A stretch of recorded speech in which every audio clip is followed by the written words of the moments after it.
Hola gente, ¿qué tal? ¿Cómo estáis? Pues nada, pues yo sigo todavía convaleciente, ¿vale? Pero como me he dado cuenta que puedo hacer este tipo de vídeos, ¿vale?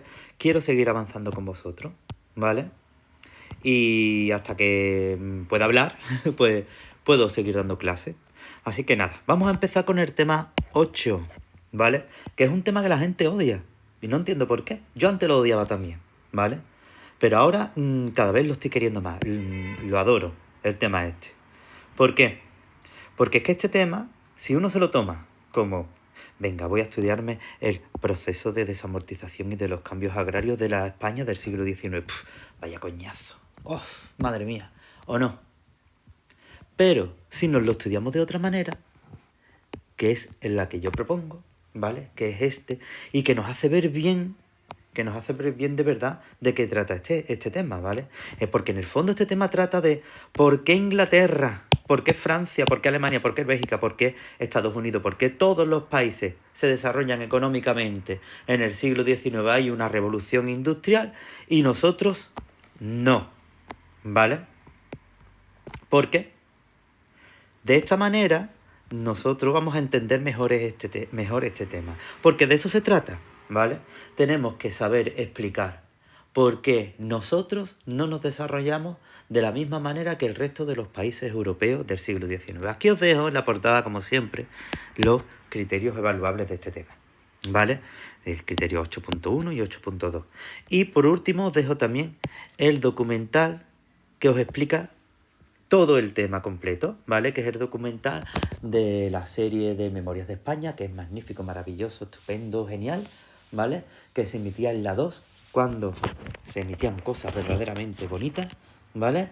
Y ya está. Yo siempre os lo digo, el documental, verlo, ¿vale? Echarle un ojito cuando terminéis de estudiaros el tema, para de esta manera consolidar, porque para esto sirve, ¿vale?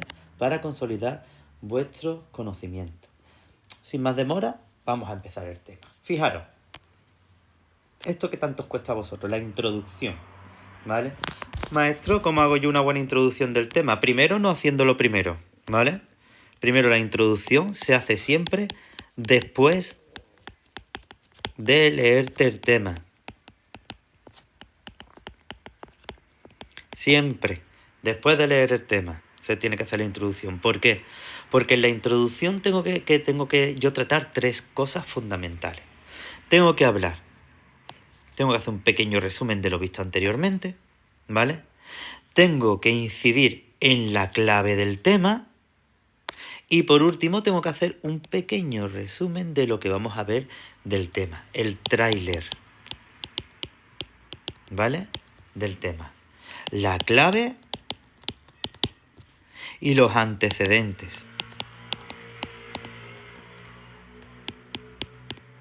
Es que se me ha ido. Los antecedentes. Vamos a empezar con los antecedentes. Fijaros, lo voy a leer. La revolución liberal iniciada en España en 1812 con las Cortes de Cádiz y continuada durante el reinado de Isabel II va a suponer el final del antiguo régimen y el inicio de toda una serie de transformaciones políticas, económicas y sociales. Entre estas últimas vamos a destacar la desaparición de los estamentos y de los privilegios y su sustitución por una sociedad de clase, en la que la posición de cada individuo va a depender de su riqueza. Políticamente, la monarquía absoluta dejará paso a un sistema parlamentario liberal. Todo esto es lo que hemos visto antes, ¿vale? En el desarrollo del tema 5, 6 y 7, ¿vale? La instauración política y social del liberalismo en España, ¿vale? Vámonos para la clave del tema, ¿vale? En materia económica se va a producir reformas en la agrícola, en la agricultura, en la industria y en el comercio, cuyo objetivo es seguir la estela de los países europeos con el comienzo de la revolución industrial de España, porque esta es la clave, ¿vale? Y aquí incido con la pregunta clave del tema. ¿Por qué aquí no se dará este fenómeno en fechas coetáneas a otros países vecinos? O sea, ¿por qué en España se va a producir todo más tarde que el resto de Europa? Es la clave del tema. Y saber responder esta pregunta es conocer el tema, ¿vale? Vámonos para el pequeño resumen que tenemos que hacer. Los políticos liberales pusieron en marcha una reforma agraria liberal donde va a destacar una serie de medidas desamortizadoras, porque esto es también el punto central de la reforma de los políticos liberales españoles de materia económica. Se van a centrar en el campo, en modernizar el campo español. ¿Por qué? Otra de las grandes preguntas. ¿Por qué hay que modernizar el campo español para que entre la revolución industrial aquí en España? ¿Vale? Con el fin de cambiar la estructura de la política de la propiedad de la tierra para favorecer la expansión de la producción agrícola, necesaria para el crecimiento de las industrias, porque esto es lo que nos vamos a basar después en nuestro esquemita, ¿vale? Porque nuestro esquema no va a ser el esquema de este tema, sino va a ser el esquema de qué hace falta para que haya una revolución industrial. Y vamos a tratar revolución por revolución en los diferentes sectores, a ver si en España sucede o no sucede, ¿vale? El carácter rentista y poco emprendedor de los nuevos propietarios va a impedir en España un avance económico similar a otros países europeos. Así que tenemos varias claves, ¿vale? Tenemos por un lado, ¿por qué aquí no se da este fenómeno a la vez que el resto de los países? ¿Por qué hay que cambiar la estructura de la propiedad de la tierra en España? ¿Qué sucede? ¿Vale? ¿Qué es lo que está sucediendo en el campo español? Y por último, a pesar de todo eso, el carácter rentista de los nuevos propietarios de tierra van a impedir que España avance económicamente, ¿vale? Porque ¿quiénes van a ser los nuevos propietarios de tierra? ¿Por qué el carácter rentista? ¿Qué significa esto? Aquí tenemos las tres claves fundamentales del tema, ¿vale? Y lo hemos reducido todo en la introducción, que eso es lo que ustedes tenéis que aprender a hacer en vuestros temas personalizados. Vámonos para el esquema, ¿vale? Directamente. Fijaros. El tema, ¿vale? La idea fundamental, la idea principal de este tema es esto, esta pregunta. ¿Por qué no se producirá en España una revolución industrial coetánea a otros países europeos? ¿Vale? Y tenemos que centrarnos en qué hace falta, cuáles son los ingredientes para que se produzca una revolución industrial. Esto en cuarto de la ESO y en primero de bachillerato se da, ¿vale? En el tema de la revolución industrial, ¿vale? Siempre empezamos igual. ¿Qué es necesario para que haya una revolución industrial? Pues fijaros, para que haya una revolución industrial es necesario 3 ingredientes fundamentales, ¿vale? Primero de los ingredientes, que haya una revolución política que destruya el antiguo régimen. Segundo de los ingredientes, que haya una revolución social que transforme una sociedad estamental en una sociedad de clases. Y por último, que todo esto se vea en una revolución de carácter económico, ¿vale? En una revolución económica. Esta revolución económica va a ir acompañada de 3 revoluciones. Por un lado, la revolución demográfica, una revolución agraria y una revolución industrial, ¿vale? Que toda junta llevará a cabo el desarrollo económico de este país. Vamos a ver en España, ¿no? La primera parte, la revolución política. Desde un punto de vista político, ¿se va a dar en España esta revolución política? Esto nos lo explica, esto va a ser un pequeño recordatorio y un pequeño resumen de los 3 temas que hemos visto del siglo XIX. Porque esto nos lo explica el tema 5, el tema 6 y el tema 7, ¿vale? Que está representada en este esquema. Bien, ¿cuándo se destruye el antiguo régimen aquí en España? Con la Guerra de la Independencia, ¿vale? Será el primer intento de destruir el antiguo régimen en España. Las Cortes de Cádiz, a través de la Constitución de 1812, organizan un gobierno paralelo al gobierno de José I Bonaparte, que es un gobierno regente que espera la venida de Fernando VII, ¿vale?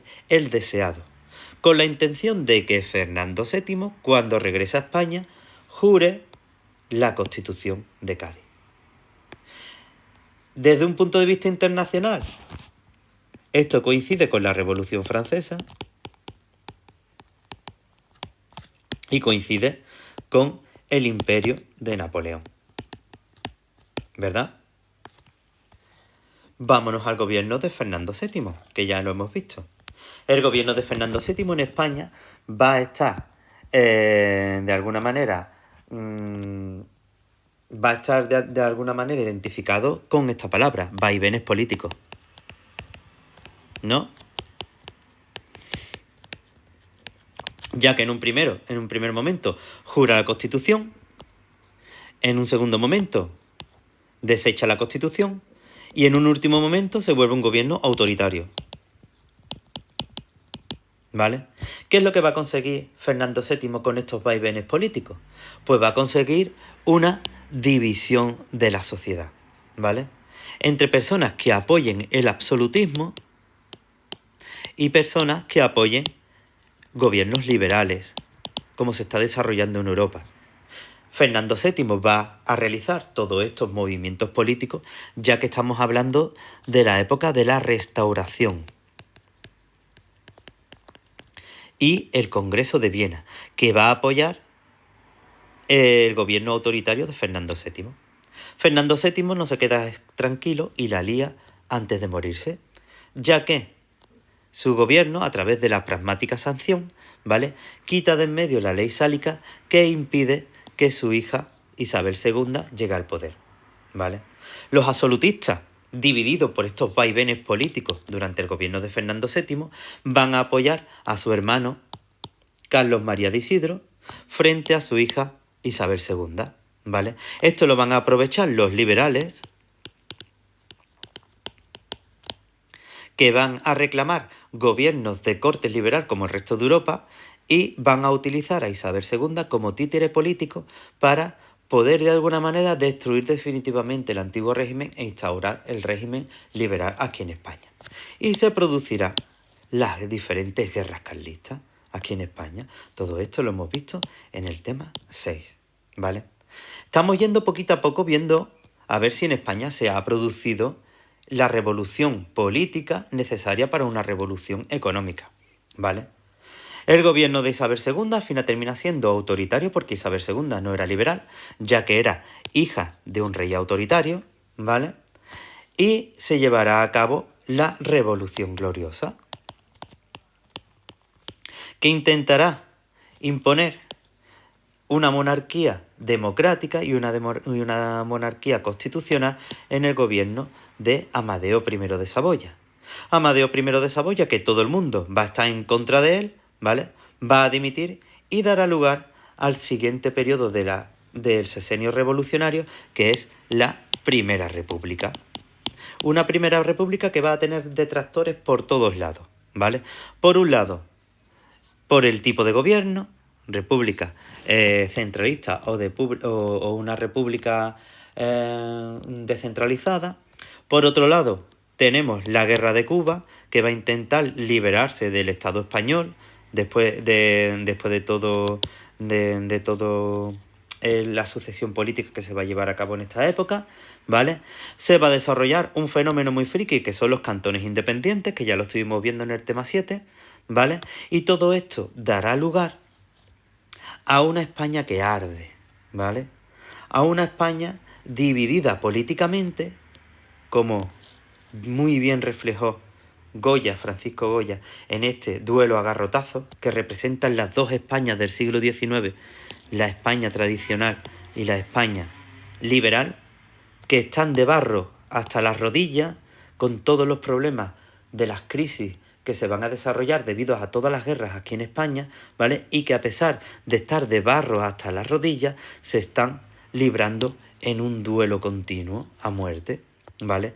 Esto nos lo refleja perfectamente el mapa de España durante la Primera República, con guerras, con la Tercera Guerra Carlista, con las guerras cantonalistas y con los levantamientos militares. ¿Esto qué va a provocar? Esto va a provocar dos cosas, que en España, que sí, que verdaderamente se vaya a instaurar los gobiernos liberales, que es el previo a una revolución industrial, pero nos va a dar lugar a un país destrozado económicamente, ¿vale? A un país pobre, a un país en crisis, a un país destrozado y a un país donde la población debe emigrar para buscar un futuro mejor, ¿verdad? Por eso nos lleva a plantearnos ya desde un punto de vista económico, ¿vale? Si en España se va a llevar a cabo las 3 revoluciones necesarias. Nos vamos a quedar con la primera. Aquí y terminamos el vídeo, esta primera clase. La revolución demográfica. ¿Se va a llevar a cabo en España una revolución demográfica lo suficientemente potente o parecida al resto de los países que nos acompañan? ¿Vale? Se va a producir, sí que es verdad, porque España va a crecer la población durante el siglo XIX, pero no va a crecer tanto como el resto de los países. ¿Debido a qué? Pues vuelvo a recordar la España del siglo XIX, ¿vale? No se va a desarrollar tanto como en otros países, ¿vale? Y la gran mayoría de la población va a tener que emigrar fuera de España. Fijaros, aquí os lo pongo resumido, ¿vale? ¿Cómo va a ser la evolución demográfica de la España del siglo XIX? Va a aumentar la población, ¿vale? Aunque menos que en otros países. Fijaros, vamos a pasar de 11.500.000 habitantes a 18.600.000 habitantes a finales del siglo XIX, desde 1870 a 1900, ¿vale? Esto va a hacer que pasemos de régimen demográfico antiguo al régimen demográfico joven. Los que estáis dando geografía lo entenderéis perfectamente, ¿vale? ¿Esto qué significa? Que va a crecer la población, ¿vale? Esta población va a crecer ¿debido a qué? Debido a la baja de la mortalidad, ya que va a mejorar la alimentación debido a las reformas agrarias que vamos a ver y va a mejorar las medidas higiénicas y médicas. Esto va a provocar un éxodo rural donde van a crecer las ciudades, ¿vale? Sobre todo 2 ciudades, Barcelona y Madrid. Y se van a provocar los ensanches de estas ciudades, el crecimiento de estas ciudades. En Barcelona, a través del Plan Cerdá, que lo vamos a ver a continuación, y en Madrid, con el crecimiento en el barrio de Salamanca, ¿vale? Con este aumento de población también va a aumentar el paro, ya que económicamente España no va a poder dar lo suficientemente empleo a este crecimiento de población. ¿Debido a qué? Debido a esto, ¿vale? Que ya os lo he dicho antes. Así que este crecimiento de la población no lo va a poder acoger España, ¿vale? Y va a aumentar la emigración, sobre todo a la América Latina. Argentina nos quitará mucha hambre, ¿vale? Desde Galicia especialmente. Por eso los argentinos llaman gallego a los españoles en esa época, ¿vale? Así que va a dar lugar a una España donde la población va a aumentar en la periferia y la población del interior va a aumentar menos o incluso disminuirá. Es el comienzo de la España vaciada, de la España del interior vacía y del desarrollo de las ciudades del exterior aquí en España, con la excepción de Madrid, ¿vale? Aquí os dejo un ejemplo de los ensanches de las 2 principales ciudades en España del siglo XIX. Los ensanches de Madrid y el ensanche de Barcelona, famoso por su desarrollo. Así que, en resumen, hay una revolución demográfica. Sí, ¿vale? Hay una revolución demográfica, hay un crecimiento de la población, pero no lo suficientemente potente como el resto de los países europeos de nuestro alrededor, ya que la gran mayoría del crecimiento de la población va a ir dirigido hacia la emigración a países americanos, ¿vale? Bueno, y con esto la primera parte del tema termina, ¿vale? Para el próximo vídeo os explicaré el núcleo principal del tema, que es las desamortizaciones y el cambio, y el cambio agrícola aquí en España, ¿vale? Bueno, gente, os dejo, que estoy cansado, que estoy malito.